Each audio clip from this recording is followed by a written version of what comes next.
So I just spent the last week on this, and I probably put too much work into it, though admittedly it needs more editing, but whatever. For now, this is good enough.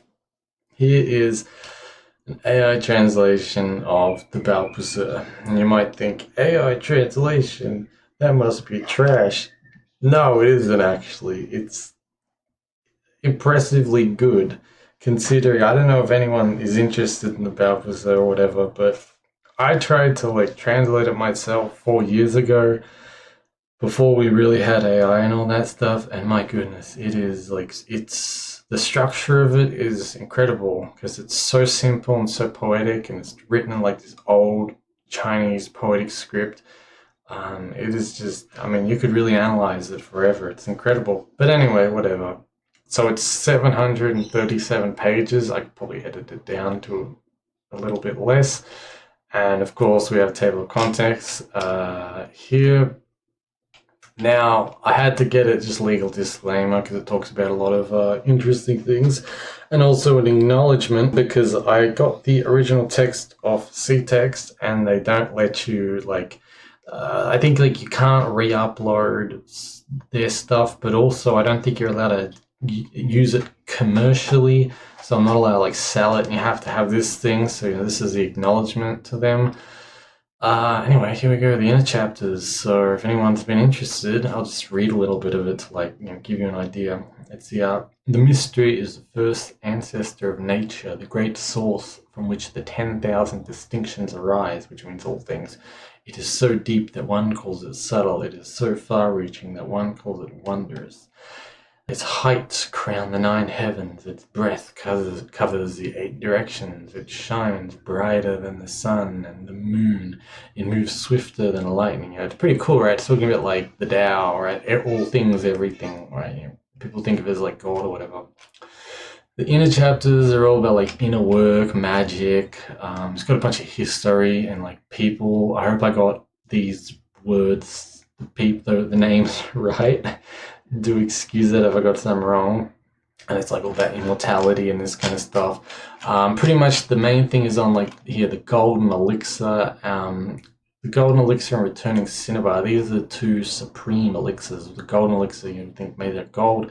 Returning cinnabar is basically like a redox reaction of what they would do. They'd resublimate a cinnabar and a mercury and then the cinnabar again, right? So it tells you the way to make it basically, and it's here we go. I've got all the measurements and all this kind of stuff. Here we go. The 9 elixirs are the essential of long life beyond the hearing of ordinary men. The multitude, knowing only greed for wealth and honor, are like walking corpses. Each elixir has its rites and diagrams for offering sacrifices, recorded in a separate scroll. The first elixir of crimson splendor, Danhua. First prepare the black-yellow base from Realgar water, alum water. Oh yeah, I forgot. Xuan water, or mysterious or black water, is if you look it up, it's made out of magnetite and some other stuff. You got alum water, rock salt, halite, vitriol, oyster shell, red clay, talc, and white lead mixed into the 6-1 mud, which is just 5.5 parts clay, 1 part brine, which are used seal vessels. But pretty much the idea from what I'm reading of all these elixirs is you've got a sulfur thing, you've got alum, which is aluminium chloride, ammonium chloride, I think something like that, rock salt, again another chloride. So you've got all these different things. You've got clays, talcs, oyster shells, which is hydroxides, oxides, all this stuff. So it's heating and resublimating and all that, causing all these redox reactions. If you look into the chemistry, you can kind of understand how it works. Purifies the minerals and resublimates and all that. I've got some basic notes on it here, but you can look into it more.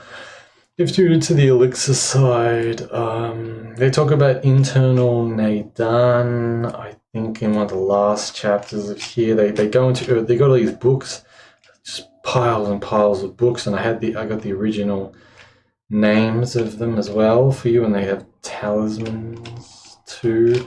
But it goes into the original like Dantian, so you can, which is the three. It's here we go. Knowing the one. This is a chapter that talks about. It says in men it is 9 fen long, which is like 3 centimeters or an inch. In women it's 6 fen. It may dwell 2 sun or 2 sun 4 fen, which is about 7.5 ish centimeters or 3 inches below the navel, the lower cinnabar field. So I put like lower dantian bladder or small intestines, question mark, and it's like the middle and all that. So I think it's got one on like talismans. Bad editing there. It's got all kinds of cool, like weird stuff. That's very interesting. It pretty much, I kind of came to the conclusion that, because it's always talking about returning the essence to the brain, that's the idea of sublimating Jing to Qi to Shen, right? And then like they say that would give them immortality, and I'm kind of wondering, because all these like elixirs would be to raise the energy up, and it basically just sounds like they're getting a high off things. So I'm wondering, like, are they becoming temporarily immortal and living like hundreds of thousands of years in the spirit realm, and then it's like the jade maidens will come, the trumpets, you'll hear like celestial music. And I mean, anyone who's gotten a little too loaded head knows that weird like ringing, high pitch, like trumpety, almost like air flute sound. Like, I'm just thinking, like, is this what this whole thing's about? But also potentially they're rising so high up, the idea of like take a half dose if you want to become an earth immortal and still stay. It's just like you don't get sick and ill and you're kind of immortal, or take a full dose if you want to like ascend to heaven. Like, are they getting so loaded that they're like just blasting themselves into the next dimension? That's kind of what was making me think about this.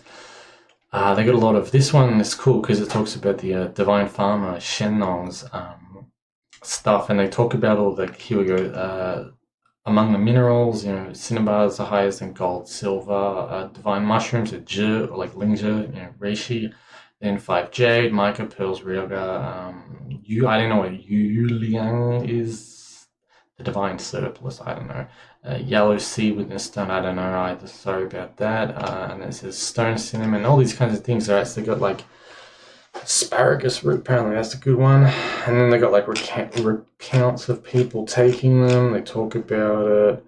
And then finally the outer chapters is about like politics and history and like managing kingdoms and all this kind of stuff. And it's got like all these kind of philosophical axioms and things like a wooden staff is safer than the jeweled axe. The music of the trees is sweeter than the flutes and the zithers.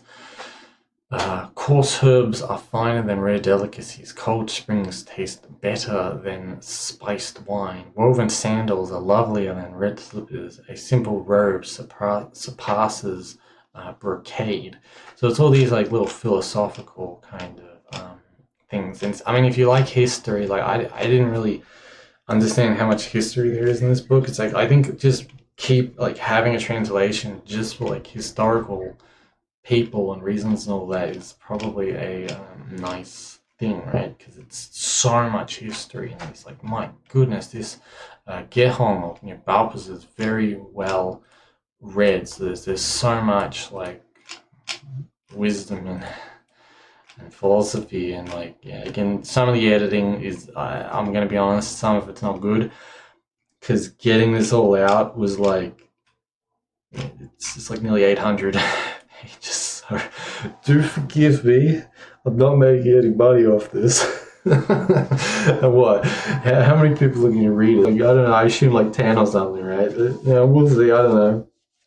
It's kind of my assumptions, is that it'll just get buried in the annals of I don't know, everything else on the internet. The last chapter on him, Gehong, is actually very interesting. Baopuzi, his neighbors call him Baopuzi, or call him Baopu, which is like a man who likes simple things, basically, to embrace simplicity. I'm surnamed Ge and named Hong, styled Zichuan. a native of Jurong Danyang. So it goes into his father, and he went through like war. He didn't really like it. Um, he's very spiritual, kind of simplistic, like humble man. I guess he's poor, which is a shame. He's poor, and he's talking about his heart's not very well maintained. So it's kind of like you can see that Gehong was very spiritual, but physically he kind of I don't know if I want to say rejected it, but he definitely had a lot of things to deal with, which is why I'm always trying to push the idea of like you want to balance spirituality with physicalness. Like you don't want to. My clothes are old, my shoes are worn, yet I feel no shame. I am slow and rustic by nature, dull of tongue and plain of face. So it's like if you want to live that life, that's cool, or whatever. Frail in body and often ill, poor without carriage as a servant. So I remain scheduled, rarely venturing out. So I almost see it as like a warning, which is why I was saying when that all these Taoists like were chasing the rainbow dragon, essentially going off into the woods fasting, taking these things that would make them like high as fuck. It's like, is that really a healthy thing? Is that a good thing to do? I don't know. It's kind of like, again, I think the idea of balance is better, and of course sometimes you gotta be spiritual and work on this. I took a week off to do this stuff, right? And I got other work to do, so gotta get onto that as well. Jeez. So I'm currently in my mountain phase, my inner phase, and eventually I'll return back to the world and do whatever I have to do, make money, and yeah, deal with the pain and suffering of the outer world. But you know what I mean? It's like being like, it's fine, sure, be humble and be content with what you got, but I don't think living a poor and bad life is such a great thing. But anyway, I really just wanted to like, I wanted to read this book for ages, right? I wanted to like understand it and read it, and well, here we are.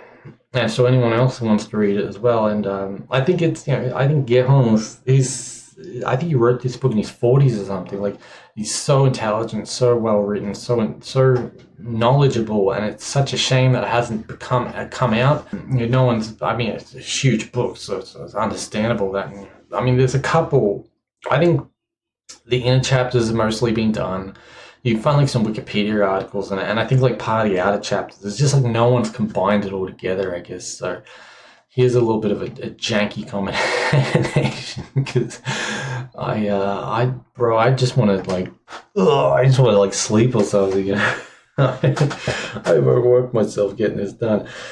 But anyway, it says, I, poor and obscure, untutored to my age, lacking powerful kin or friend, my voice unlike the world's, my step contrary to its path, how can I expect history to record me? Therefore, while yet alive, I have written this account of myself, not to boast, but to leave trace for those to come. So, really, I wanted to honor that. I read that and I was like, geez, that's pretty, it's quite something. So, I don't know. I hope it honors Gehong's legacy for what it is. It's not perfect. Like, this is not a perfect edition. I think if anyone, I'm sure in the future there'll be a better edition, but at least for the people who just wanted to read it, like, that's for me. I just wanted to read this, right? I just wanted to. It was just like this cool mystical book, right? I don't know, I found it fascinating. So whatever. If you want a copy, go on archive.org. Alright, so here I've got it uploaded on archive.org. You can read it off there. I'll put the link in the description, and I've got a PDF and an EPUB, so knock yourself out, I guess.